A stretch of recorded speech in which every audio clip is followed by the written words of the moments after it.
You will agree with me, Chairperson, that there are issues which General Mkhwanazi has raised, which of course in our opinion as legal services do not require a formal inquiry in order for those issues to be addressed. One of which, Chairperson, is the issue of the status of the political killings task team. You will recall, Chairperson, that Honorable Mkhwanazi told the nation that there was a letter from Minister Mkhunu, which of course had directives about closing the task team itself. But of course, General Mkhwanazi told us that given the fact that that instruction did not come from the National Commissioner, the work of that commission is still continuing. We also know, Chairperson, that there's about 121 case dockets that were allegedly taken away from this political killings task team to Mr. Sibia's office by the minister. We are told that 5 of these dockets had instructions to arrest the perpetrators. All I'm trying to demonstrate, Chairperson, is that for this information, for Parliament to ask what is the status of these 121 dockets, I don't think this requires a formal inquiry, Chairperson. Then, Chairperson, there's an issue of filling of vacancies within crime intelligence. You will recall that General Mkhwanazi told the nation that, for instance, the commander of crime investigation, in KwaZulu-Natal, that post still remains vacant. So is the crime intelligence commander nationally. Then, Chairperson, there's an issue of delineation of roles between the police and IDEC. And of course, Chairperson, we know that in terms of the Constitution, which is Section 205, subsection 3, the object of the police service are to prevent, combat, investigate crime, to maintain public order, to protect and secure the inhabitants of the Republic and their property, and to uphold and enforce the law. So, Chairperson, our view is that these are some of the issues, Chairperson, which we refer to as the low-hanging fruit, Chairperson, which we feel even a committee of Parliament with all its powers, Chairperson, can be able to call the member of the executive responsible for police and, of course, get clarity from him as to what is happening. In the Speaker's original recommendation about how this matter should be dealt with, she said we should avoid duplication. I would venture that there is already duplication with the JSCI dealing with this separately. Triplication, in fact, with a commission of inquiry taking place. And that is always a red flag when too many people are doing the same thing in different directions. Then with regard to the legal opinion, as far as I'm concerned, it wasn't a legal opinion. It was just reading some parliamentary rules to us that we are aware of. And then also the presenter presented some things that this committee should be looking at, or this joint committee. Cherry-picked some things that he described as low-hanging fruits. This is not our responsibility to pick low-hanging fruit. Our responsibility is to get to the truth of the allegations made in public by General Mkhwanazi. And then lastly, for fear of repeating some of the stuff that's just been said, there is a judicial commission of inquiry. It's been appointed by the president. It's taking shape. It's going to take shape over the next 6 to 12 months, which is ridiculous as far as we're concerned. And then the presenter seemed to assume that we were going to accept that this was going to be the third option, which is the two committees working in tandem because there are common issues of concern. No. We want the most effective, most efficient way in Parliament to get to the bottom of this so that we can stop the rot in the police services. We can't wait 12 months with more people dying on the streets and more people helping themselves through nepotism and corruption in the police services.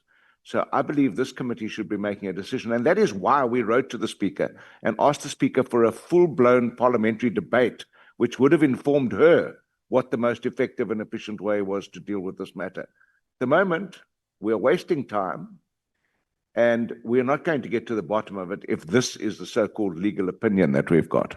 Thank you.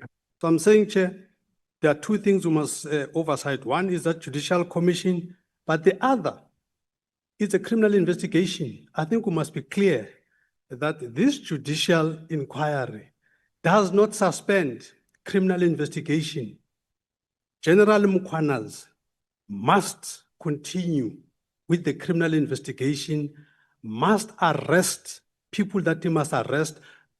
I think we must make it clear, Chair, that the fact that there is a judicial commission of inquiry, that does not insulate people from being arrested tomorrow. The point must be clear, that the fact that there is this inquiry is not an insulation that, okay, I'm on holiday now. No, there's no holiday. So I'm saying the committee must make it clear that the Mkhwanazi must arrest people tomorrow, the next day, and all of that. And we must supervise what Mkhwanazi is doing. As this committee must come here, give regular reports so that we can give him all the support he needs.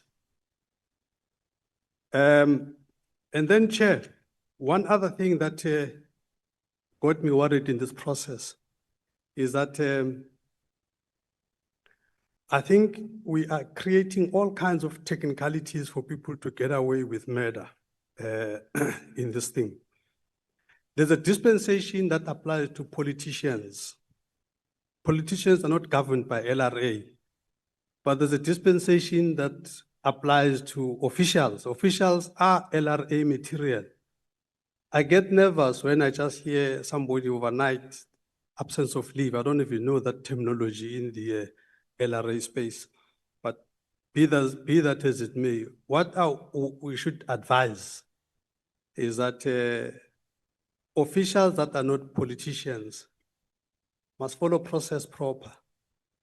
For instance, this General CB, as an example, who were told is on leave of absence, one would have preferred that there should first and foremost be a proper disciplinary process that is in place.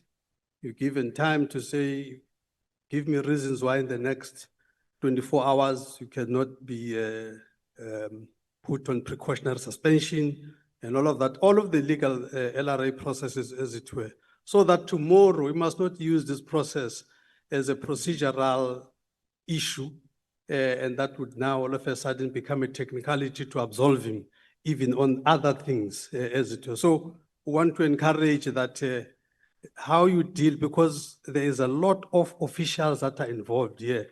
There's a Mkhwanazi there, I don't even know where he fits in the scheme of things and all of that. All I'm saying is that let's just make sure that in this exuberance that is out there, proper processes are followed. And then, Chair, I want to propose as well that I think we should also have a multi-party parliamentary oversight to protect witnesses.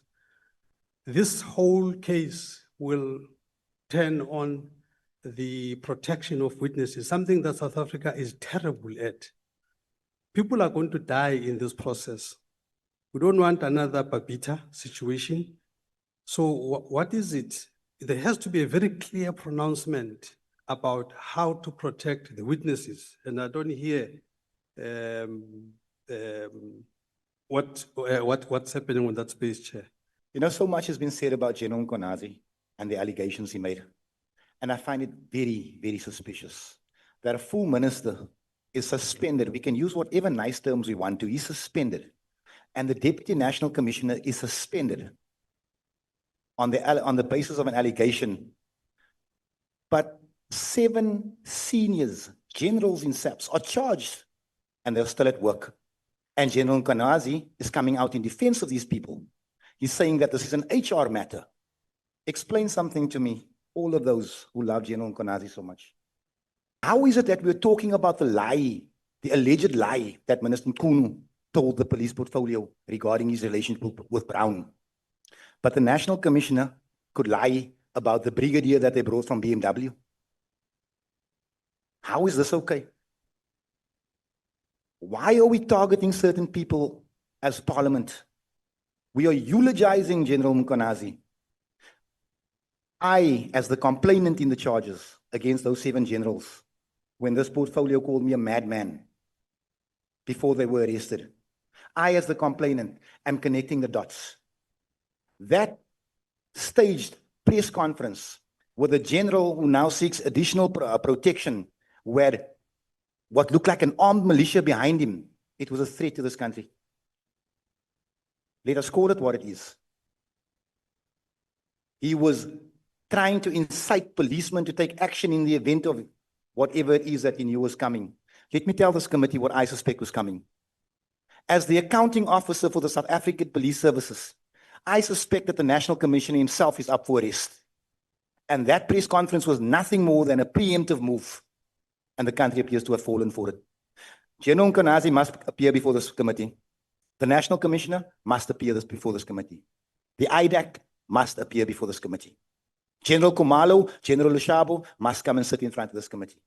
And I want to appeal and actually ask that we make it a recommendation that every member of this committee that has ever met with any law enforcement or investigative body or given them a statement or had a conversation must come clean and tell us what he said.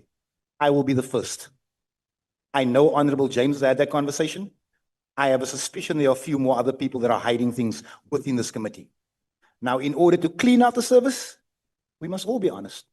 We can't demand accountability from the boys in blue and hide things right here. There's no commission of inquiry that has met its deadline previously. It will go and go and go, and then there's a need to extend the term of its existence. We know the Zondo Commission was extended. We therefore see these premature pronouncements by the President in response to such serious allegation as, first and foremost, reckless, as they were hurriedly done as a delay. For me, it is a delay tactic more than anything. He doesn't want to remove Mkhunu and confirm that there is something wrong. It's a delay tactic. We are not only members of parliament, we are also politicians. We also read the political environment. We are heading to elections. So this commission of inquiry must go even beyond. I wouldn't be surprised if it goes beyond election times. They are baseless as they undermine the constitutional prescripts around the delegation of power over appointment of ministers. We know that. As an acting minister of an acting supposedly appointed minister yet to be appointed, whilst the other one is sitting at home enjoying the pack. 3 ministers. The pronouncements are showing so much uncaring of our government that adds a burden to taxpayers who are overly burdened by the bloated GNU cabinet, first and foremost. A salary for a minister accused of corrupt activities whilst on special leave. Whilst the acting minister would also be drawing a salary from his acting role. The establishment of a commission of inquiry is insensitive of the very austerity budget. Thus, we would have recommended an ad hoc, which is less costly than it is us who are forming that ad hoc committee. It is us, as you correctly said, it is us who are forming that ad hoc committee, which would not require a huge budget, by the way, than the budget that would be taken by the Commission of Inquiry. Portfolio committees are deliberately made open to public in order to gain public's confidence. And as such are the ears, the eyes, and the mouth of ordinary South Africans. Post this process, why would South Africans trust the role of the portfolio committees that can be single-handedly outruled by the president and be replaced by the president who ought to account to the very same portfolio committees? We have been rendered redundant. We have been rendered useless, Chairperson. by the establishment of the Commission of Inquiry. I agree with Honorable Ghana when he says, we as portfolio committees, we are capable and we can deal with these issues. But in the case where it is felt that portfolio committees, I don't know what would be the reason for portfolio committees not to be able to deal with the issues. Then an ad hoc, even if it takes 2 years or 3 years, Mr. Ghana, it is far better than a commission that can take 5 years at a very huge cost.